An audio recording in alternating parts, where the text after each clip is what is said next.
Okay.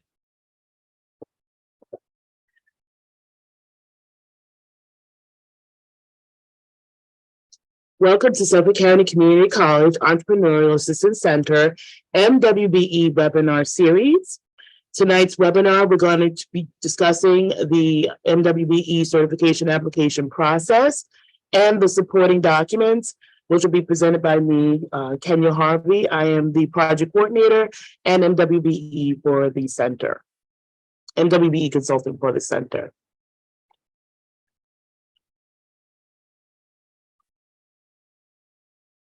So our last webinar, we discussed the different types of certifications that you can secure with New York State, one being the MBE certification, which will certify an MBE male, a minority male owned business owner. The WBE certification is for non-minority women business owners. The MWBE certification is for minority and a woman business owner. So these are the three different certifications that are out there with New York State that you can apply for, depending on your status. Last webinar series, we also talked about the eligibility requirements, which I'm going to go over in this as well, because there are a lot of requirements. So you can never hear enough of them so that you become more familiar with what's required. So under Article 15A of the executive law, any for-profit firm that is at least 51% owned, operated, and controlled by citizens or permanent resident alien who are either a woman or a minority is eligible for certification. The different types of minority groups that are eligible for certification being one, Black persons having origins from any Black African racial group, Hispanic persons of Mexican, Puerto Rican, Dominican, Cuban, Central or South American descent, or either Native American or Latin American origin, regardless of race. We also have Asian Pacific persons having origins from the Far East, Southeast Asia, or the Pacific Islands. Asian Indian subcontinent persons having origins from the Indian subcontinent. Last but not least, Native American persons having origins in any of the original peoples of North America. Eligibility requirements continue. All businesses seeking the MBE, the WBE, or the MWBE certification must be independently owned and operated, controlled by a minority or woman member. The ownership must be real, substantial, and continuing. And the minority or the woman members must exercise the authority to independently control the day-to-day business decisions. So if it's you and a partner and you're 51%, and let's say you are a woman, so you're going after the MWBE, you must demonstrate that you can independently run that company.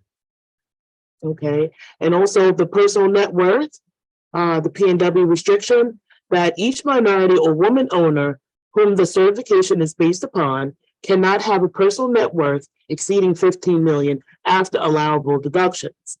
But to complete the certification application, the threshold is 1.3 million.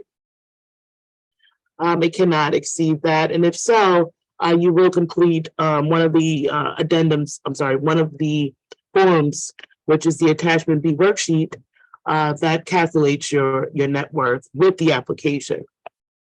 This does not include ownership interest in the certified firm, individual's equity in his or her primary residence, up to $750,000 of any qualified retirement savings plan. So it does not include any of these three.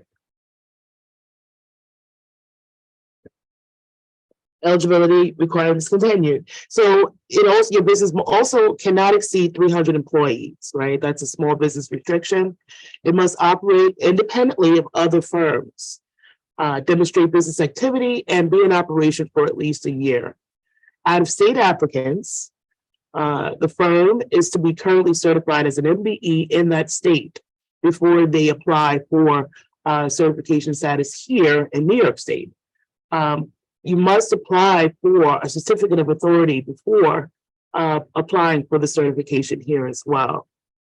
All applicants must have the authority to do business in New York State from the New York State Department of State prior to submitting your MWBE application for certification.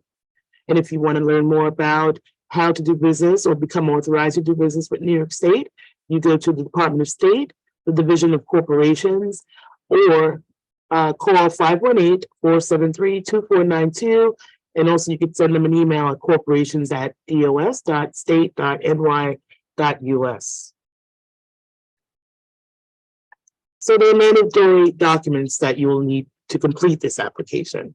So one being proof of citizenship, the ethnicity, and your gender, which they would provide, documents, your birth records can support that proof, support that request, U.S. passport, your military records if you are a veteran, a green card, right? Business documents that you'll need includes your NYS 45 forms, the W-3 forms, any loan or credit agreements, leases, any supply agreements from any third-party vendors. Hold on one moment. Looks like I have a question. You can be unmuted. You can surely speak. The person that has a question, there's a hand raised.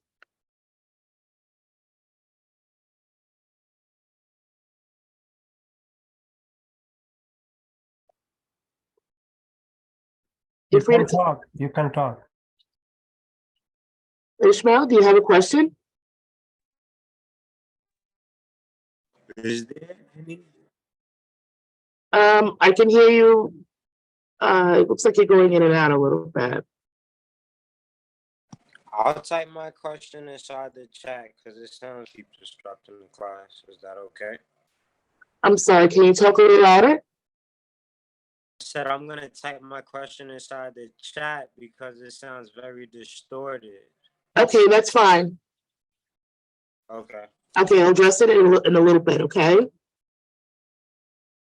Okay, so for partnerships and LLCs, you will need your assumed name certificate from the county clerk's office, the operating or partnership agreement if you're an LLC, or the articles of incorporation. For corporations, you will need your certificate of incorporation and your filing receipt, your bylaws, a stock ledger, corporate meeting minutes, your complete most recent year personal and business taxes, including your IRS 1065 and Schedule K1 tax forms. In addition to these the mandatory documents, you also need your resume. This will help suffice the proof of what it is that you do, your professional background. Any professional licenses or permits or certifications will also be uploaded to the application if the business requires that. Okay, if you have a business that doesn't need to be licensed or permit or have a certification, then you won't need to upload that. You will include a statement saying that this question is not applicable and move to the next. You will need to add that statement into that question because it won't let you move on to the next section if this is not answered, if that section is not answered. So we talked about eligibility, applying for the certification. You have to be in business for at least a year. So there is a waiver, a one-year business waiver that you can apply for. The waiver is requested in writing, and it will ask for the supporting documents. So if you are able to demonstrate that you have actively, performed activities relating to your business and got paid for it, they would want to see maybe any agreements or invoices and paid checks that you receive, or either electronic or a check payment.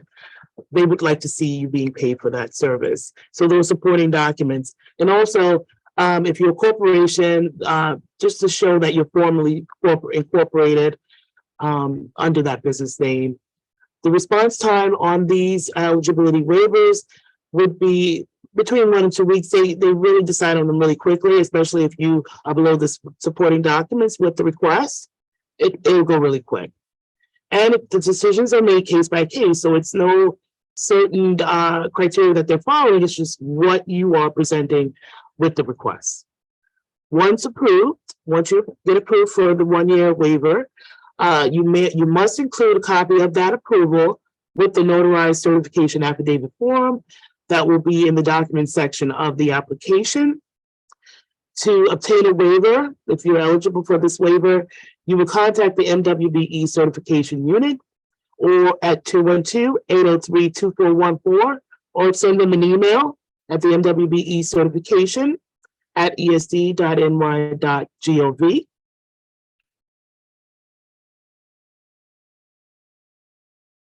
So this is where we jump into the application. The New York State contract system is where you would go to complete a profile, to open the application, to recertify for the certification, look up opportunities, and search the database, the directory of MWBE certified. Here, where it says certify or recertify with New York, is where you would go to complete the vendor profile. And once you do that, you're able to open up a new application. But you will need to choose option 1 once you click on that link. And the website address on the bottom to view this application, or if you're ready to get started with it, or even just to create a vendor profile, go to this link on the bottom, ny.new.nycontracts.com, create a vendor profile. Buyers are out there, and even if you self-identify as an MWBE, even though certification is urged for you to do, you should surely go after any contract opportunity. So use that site to market your services, as well as apply for the certification. Okay, so a little bit about the application process. So I discussed a few moments ago about choosing option 1 to create the business profile and your username and password.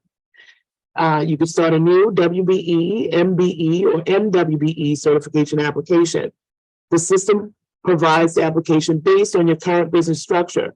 So if you are a sole proprietor, your application would be, the questions in that application would be geared towards a sole proprietorship.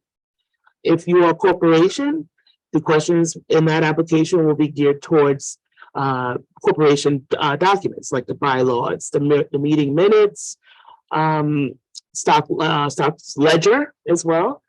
For the LLC, your articles of incorporation, the operating agreement, and meeting minutes, and so forth.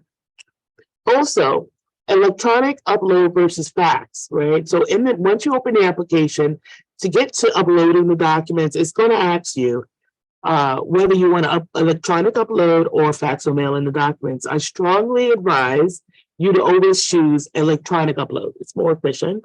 The analyst will have all the information in one place instead of, going back and forth or saying they never received this document, lost in translation somewhere.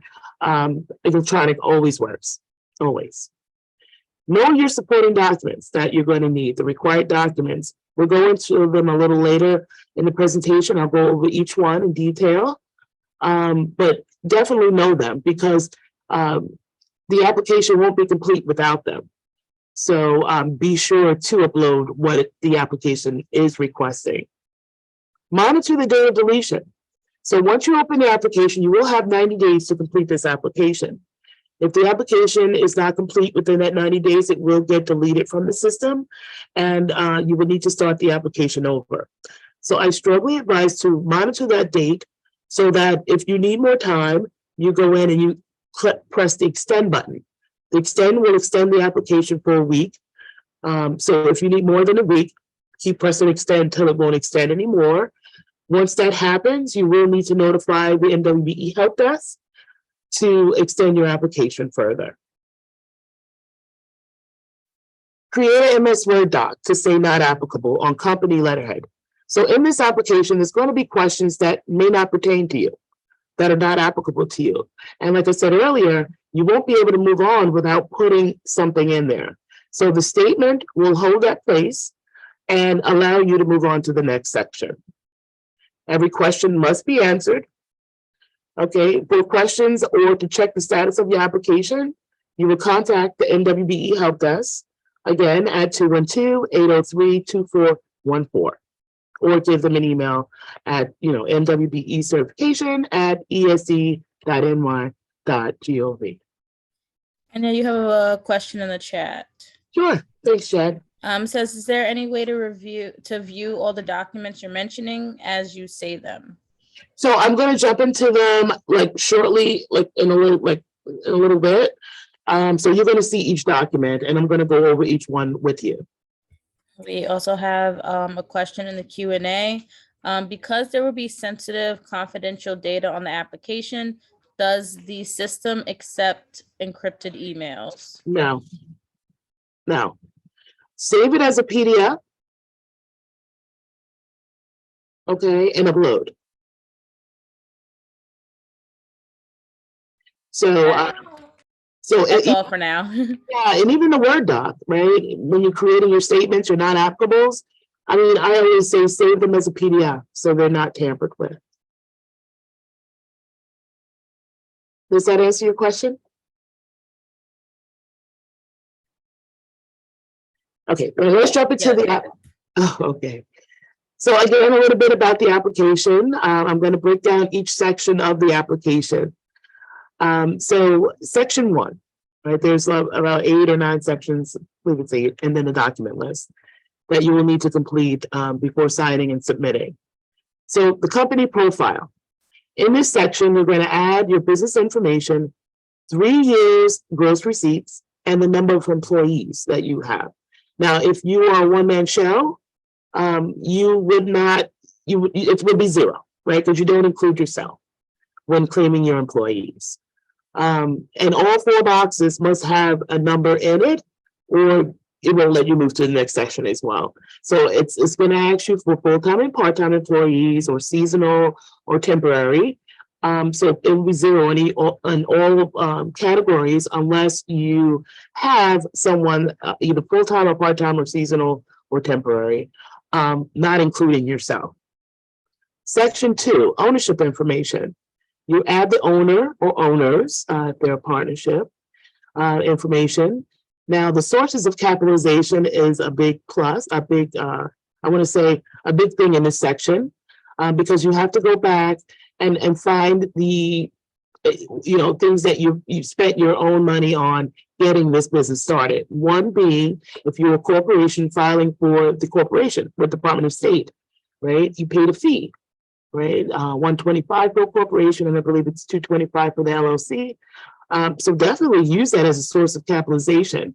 Also, depending on where you're coming from, right? Your experience in the field that you're operating, if there's there, and the resume would be there to suffice that information. You would need to, add that expertise on the application, right? You have expertise in the industry, and they will see that from those documents that you upload. Section 3, commodities and services. In this section, you will add a detailed description of services offered, and you will select your NAICS codes for the services or the activities you currently perform in the business. The previous webinar, we talked about what a detailed description is, right? And also that this section also provides as a marketing tool for your business and its services. So buyers would see this when they're looking up or searching the directory for certified NWBEs. They will see that, what you put in the application. So I say, be as detailed as possible. Don't leave any services out. Now, if you are not performing a service currently, but you're listing it in the application, don't do that, because you will get approved for that code, right? That NAICS code. So only use NAICS codes for services that you're currently doing, right? Now, if you later on you decide to do something else in your business, we surely can update the application. But for now, for the information and the documents that they're requesting, it would only suffice for the current activities that you're performing. Section 4, another important section of this application. In this section, it's going to list the owner or owners, managerial responsibilities. So there's different responsibilities listed in this section, and you would check who's responsible for it. Whether it be the partner that's 51%, maybe the 49% has, you know, a couple of responsibilities. Either or, this is where you would list who does what in the business. Now, in sections 4C and 4D, you have to list your business activity, right? The last 3 years of activity for your largest clients. So you're going to go back to year 2019, 2020, 2021, and 4D is for current business that's going on, and list those clients. Now, let's say you're a business and you've only been in business for a year, the year requirement, and you maybe just started actually getting clients. That's okay, right? Because then in the current, you would put what you're currently doing, right? As long as it's showing that you are able to sell your services and make a profit, you should be okay with adding in that current activity for that year. Instead of, you weren't in business in 2019 or 20 or 21, you just started. So definitely add those clients or that client in the current activity. Section 5, company assets and liabilities. In this section is where you're going to list whether your office space is rented or leased, whether you have a warehouse, a plant, or a yard, and you want to list where the space that your business, where your business occupies. So you're proving where that you're permitted to operate there, wherever you're located. Now, if you're working from home, if you're running your business from home, you will need to upload your deed or your mortgage statement to prove that it's your place or that you are the one responsible for the property and give the business authority to be there.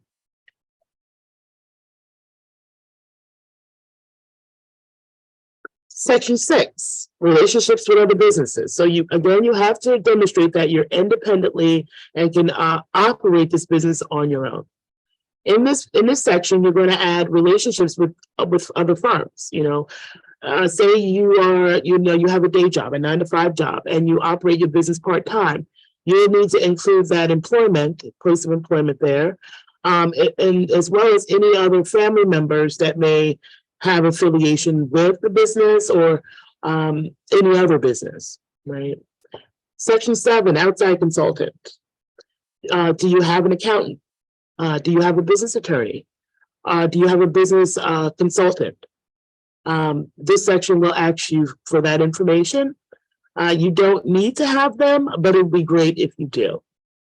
Section 8, other certifications, right? Whether you're certified with any other agency, this is where you would go to check the box, yes or no.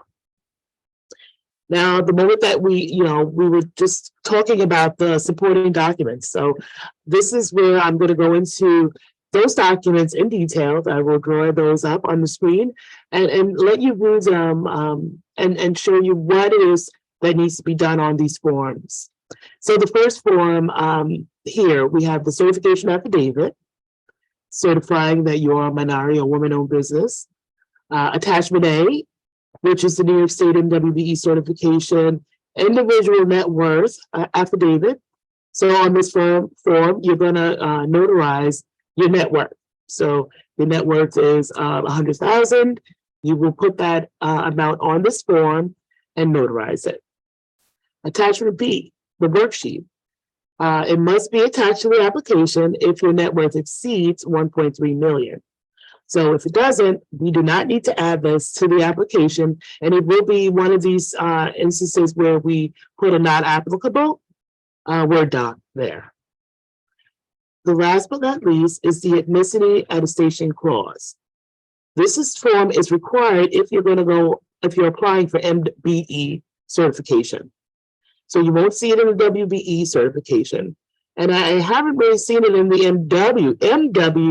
MWBE certification as well. You just have to know that this form needs to be uploaded in that application, but you will see it in the MBE application. Okay, now, let me see if I'm not jumping. Okay, yeah, so I wanted to jump right into this. So in addition to those mandatory documents, there are addendums in this application that I call the one-stop shop. You know, because in this one application, you're able to apply for certification with 3 other agencies. One being the New York City Department of Small Business Services. Now, on this addendum, there is a place, and I'll show you, where it asks for a vendor number. Get the vendor number. I would not advise you submitting this form without a vendor number. It will hold up the process for you. The Port Authority of New York and New Jersey addendum. This form must be notarized. You will again get a vendor number for them as well. The County of Erie and the City of Buffalo Joint Certification Committee. So this one, because of the location, right? So if you're able to go to Erie or Buffalo to perform any activities, surely go after it, you know, apply for the certification. But just know that, you know, this location is going to ask for like a presence, a business presence there in that area. So if you don't have any employees there or any, let's say, vendors that you buy supplies from, any presence there, you know, would be great. But if you don't, I strongly recommend not applying at that time for certification until, you know, you build up some activity in that area. So I talked a little bit about the source of capitalization, which is a big thing, right? So because you must provide this proof in the application. Business owners can use the following startup investments as the source of capitalization. I went over a few earlier, but this is a little bit more detail. So major equipment. So if you had to buy equipment for your business and you use funds or took a loan out to buy this equipment, you surely can use that as a source of capitalization. Also vehicles, trucks, if you're a business that operates trucks or has company cars and you use your own, let's say, you know, a personal loan to pay for them or your own funding, you surely can use that for a source of capitalization. We talked a little bit about the business registration fees. So if you applied for a corporation status with the Department of State, that filing receipt will be your proof of source for that capitalization, right? Or LLC, proof of source, that filing receipt. To purchase or rent property, the business location. Again, if you use funds from your own savings or checking or credit or loan, definitely use that. And again, the expertise, right? Very, very important. I don't see that enough on the applications, maybe because it's not really stated that you can use that, but definitely that's a source of capitalization. If you are coming into a, you know, say you work for a construction company and you want to start your own construction company, that information, that knowledge that you're bringing into your business definitely is a source of capitalization because of that expertise that you're bringing in, that knowledge.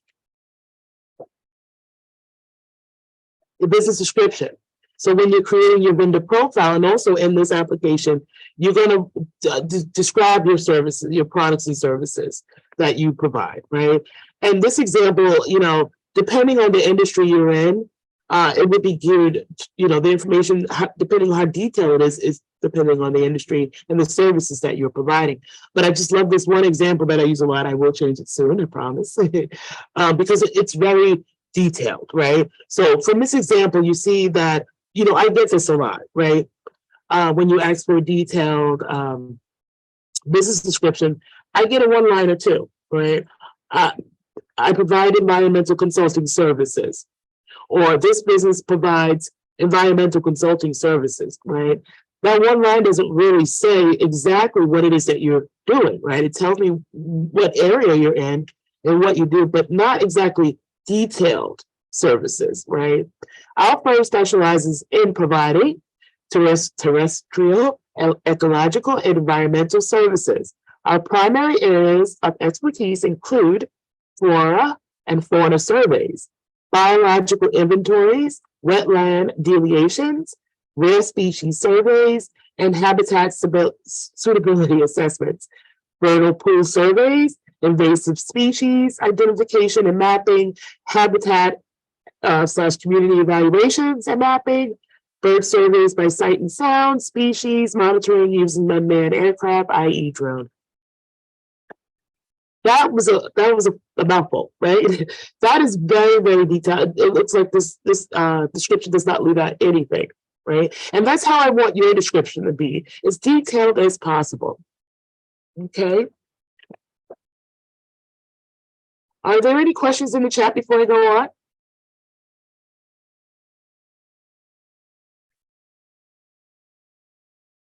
No, we could go on. Okay, I rent office space in a building and have a home office. Can I list both? Definitely, you should. Yes. So, for your home office, again, if you have a mortgage or if it's your own property, definitely provide that deed or the mortgage statement. And you rent office space, that lease agreement with that vendor that rented you the space, definitely a blue book.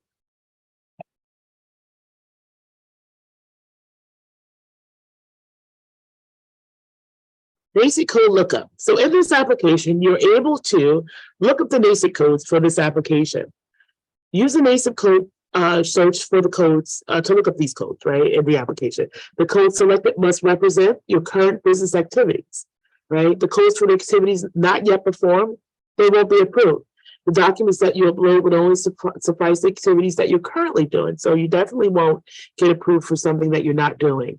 And so be it that the codes can be updated later. So if you decide on bringing in another activity or service to your business, definitely add it to the profile or to your add it to your profile later. Okay. So in this application process, once this application gets submitted, you're all done. You completed 98%, the 2% is for your signature. Phase 1. So once you sign and submit it, it's going to sit there until someone accepts it, right? And then when they accept it, it's going to go into phase 1. Phase 1 is the application intake. This is where it ensures the criteria for the certification is met and all the documents have been submitted with the application. And then in this phase also, if all the documents aren't there, they will be sending out a request for more information, which will, again, they'll give you a couple days, I want to say 20 days or so, 30 days to get this business days to get this information in. Again, that's another delay on the certification decision. Again, we have 4 phases to go through. So I try to make sure that the applications are complete with all the documents, all the information that's requested. Earlier, I talked about know your supporting documents, right? Know what needs to get in there and put them all in. Phase 2 is where the documents that you submitted the application are verified. And again, they may ask for more information, especially if something isn't clear enough, right? Phase 3, the compliance team. Those basic codes that you gathered in the application are going to be reviewed, and this is when they assign the codes. You can put as many codes as you want, as long as you're actively doing the services, right? And the codes. So when you upload these to get the basic codes that you requested, so the invoices or signed purchase agreement on those documents. Now I'm noticing that the basic codes should be on those documents. So they'll know which codes you're requesting for which services, right? Phase 4 is where they decide on the outcome of the application. The application, again, can get caught up in any of the phases besides that. Well, not really in 4, but in any of the phases. And we want to not have that happen. We want it to go through smoothly so that you can get your decision right away. Tanya, we have another question. Yeah.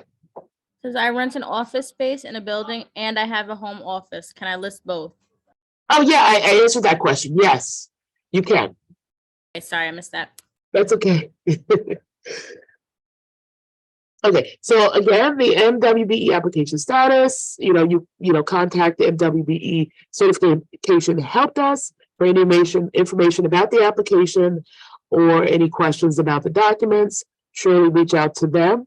But I'm going to stop sharing so that I can go into the documents.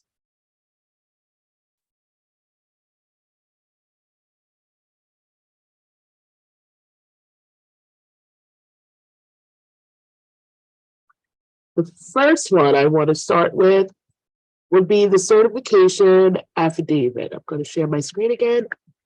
And this is what the certification affidavit looks like.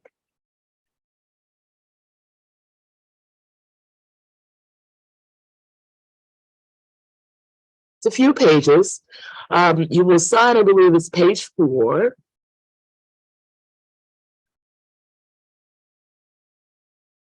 Okay, starting on page 4, agreement to be bound by the applicant business. So you sign, notarize. It's another signature.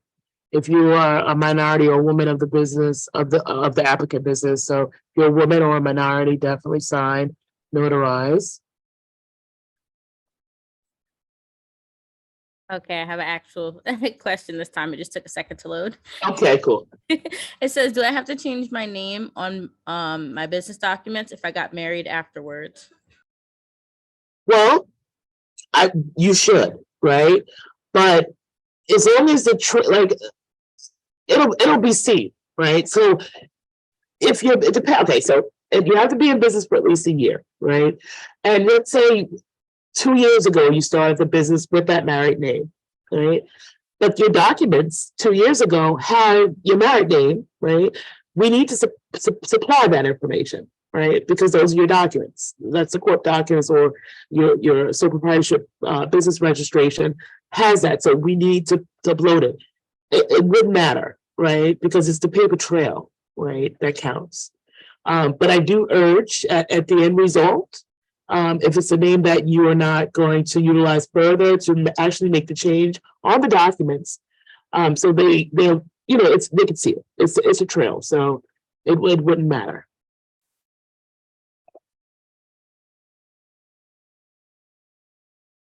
Does that answer your question? Okay, so this was the certification affidavit. I'm going to move on to the next. Let's look at the worksheet. So the attachment B worksheet. This is the form that you're going to complete. I say, even if we're not going to upload this form to the application, use it to help calculate what your personal net worth is. So if you're not sure what your net worth is, use this worksheet. So this is what it looks like. Calculating your net worth on this sheet would be your assets minus your liabilities, right? Will get you your personal net worth, right? And then just keep in mind that on this page, you will not count, so if you're a homeowner, you will not count your primary residence when calculating your personal net worth. But if you do have any property out there, rental property, co-ops, any other property will be counted. So the first primary residence, no. Property B, C, or D, yes. Okay. And then you would sign a date and your social security number only if your net worth exceeds 1.3 million in the application. Okay. Now I'm going to jump into the ethnicity clause form. This is for MWBE certification. So if you're a minority business owner and applying for minority certification, because you have the two certification goals out there, you have the WBE and the MBE certifications, right? It's 15 to 15, 30% goal utilization. So on this form, you would check off your background where you are certified. And then sign, print, your name of your business, sign, print, and notarize. And then upload it to the application. Now, if this was not in the application, as in one of the sections, add it in the additional documents section. We're going to ask for it later if it's not there. So let's just upload it while we're in the application, while you're getting the other documents notarized. Notarize this one as well, especially if you're applying for MBE certification. Okay. Now, I do want to go into the attachment A. So this is where you would notarize your personal net worth. This form has to be uploaded, whether your net worth is a negative, a zero, a few $100s. It will go on this form here. where the dollar sign is. Okay, and then you would your name, your social, what percentage you are in the business. If it's 100%, it's 51%. If it's 80%, would be here. And then you would sign, print, and notarize, and upload it to the section in the document section. Okay. Those are the mandatory documents for this application. I'm going to jump into the addendums where you're able to apply for the 3 certifications with the 3 different agencies. So the first one I'll jump into is this is with the Erie. So if you're going to go into Erie and apply for that certification, you will need to complete this addendum.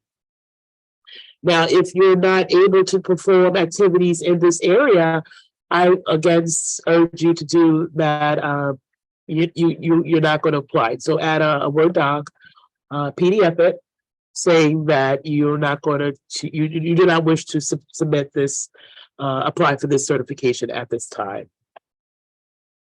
Okay, and this is what it looks like. Business information.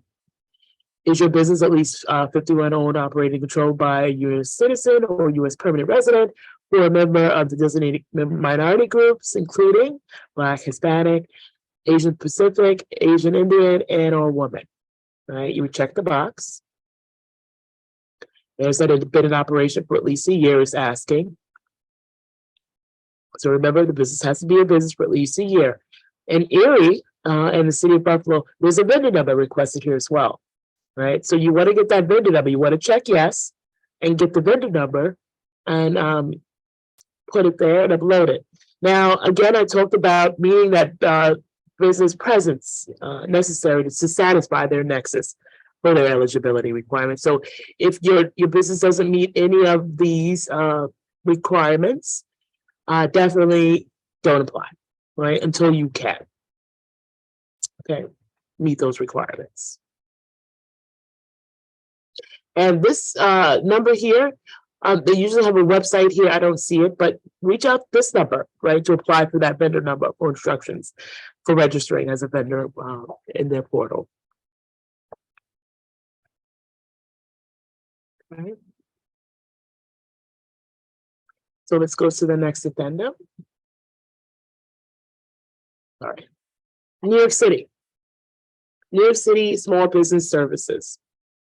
Now on this addendum, looks like Erie. Looks like this. Business information. Same, whether you identify what group, operation for a year. The vendor number here, page 3. You want to check yes, and you want to put your vendor number here. So you would need to apply for the vendor number before going here. And I've been doing this a lot with the city, so I know where to go. That would be the payee information portal. You go in there and you activate a new registration. And once you're done, it takes about 20-30 minutes, depending on how quick you can get it done. You'll get that number right after. In addition to that number, getting that number, you also get a W-9 for doing business with the city. So if someone in the city wants to give you work and they ask you for your W-9, you definitely give them that one that you got from the payee information portal. Now, again, it does ask about the business presence and you meeting the eligibility requirement here. So definitely review these requirements.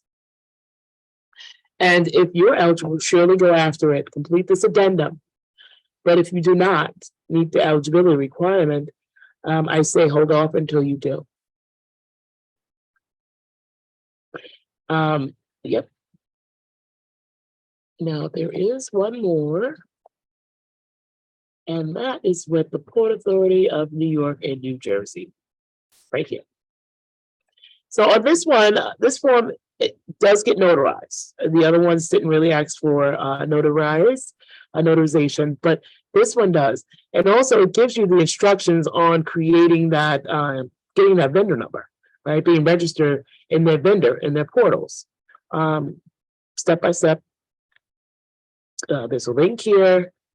And there's more information that you read, and then you will sign and date, right? And it's either A or B. right? A, no individual who is current or former employee of the Port Authority or a subsidiary, so you can't be either A or B. Okay, sign and date. And this is where the form of this document gets notarized. So here, you complete this section. Now, I just want you to be mindful of the A and B, right? So if you can only fill out one or the other. So if you are a sole proprietorship, a partnership, or a limited liability partnership, definitely complete A, right? But if you're a corporation or LLC, you must complete section B, right? And it even asks for your corporate seal. So if you're in a corporations, LLCs and corps, when you get your corporate documents, you do get a corporate seal, right? This will be the first time that if you haven't used it yet, use it, see what it looks like, and then get it notarized, okay? That's it, right? So those were the forms, the addendums that you will need to complete to apply for certification in those 3 areas. Again, if you do not meet the nexus or the eligibility requirement, let's say hold off on that for now until later. Okay. Now let's go back to the presentation.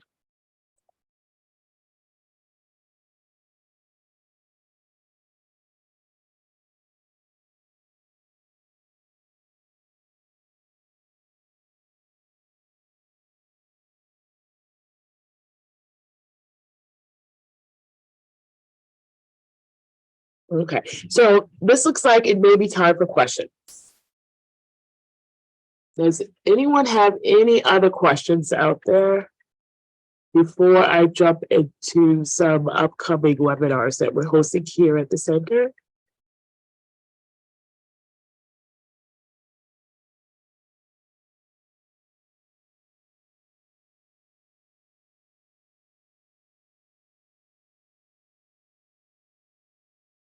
I'm not sure why you don't see anything on your screen. Maybe log out and come back in.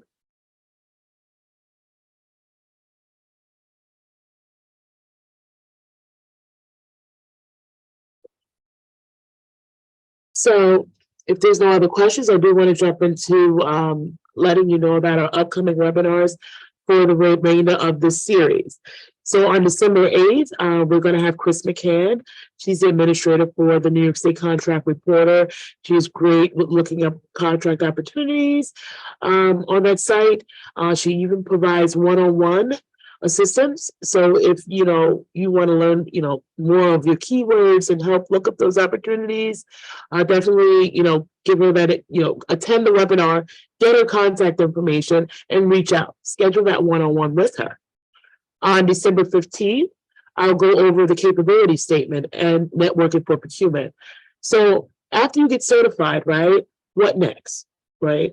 You create a capability statement, and then you start finding the agencies that you want to do business with, and then reach out to them, right? And I'll go over that in that webinar as well. I just want to let you know also that we're also holding this webinar series in Spanish. The next 2 webinars in that series are on December 6th and December 13th. We're going to be doing the contract reporter in Spanish.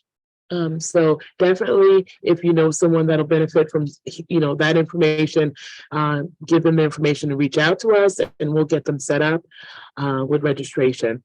And again, on December 13th, the capability statement and networking for procurement. Ms. Rosalyn Perez is the one who presents that workshop, and she does amazing with giving out that information.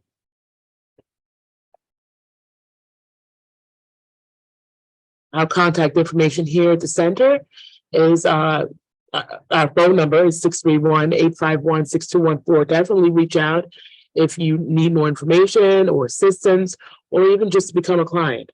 Or if you're ready to apply for the MWBE certification, reach out to the center. Let's set up the appointment to start our one-on-ones to get the applications complete and submit. Also, our email address, eapcenter@suny-suffolk.edu, if you're not able to, if you prefer email. Okay, and I thank everyone for logging on tonight. And I want to wish everyone a happy holiday season. And I look forward to seeing you on December 8th at our next webinar. Have a good night.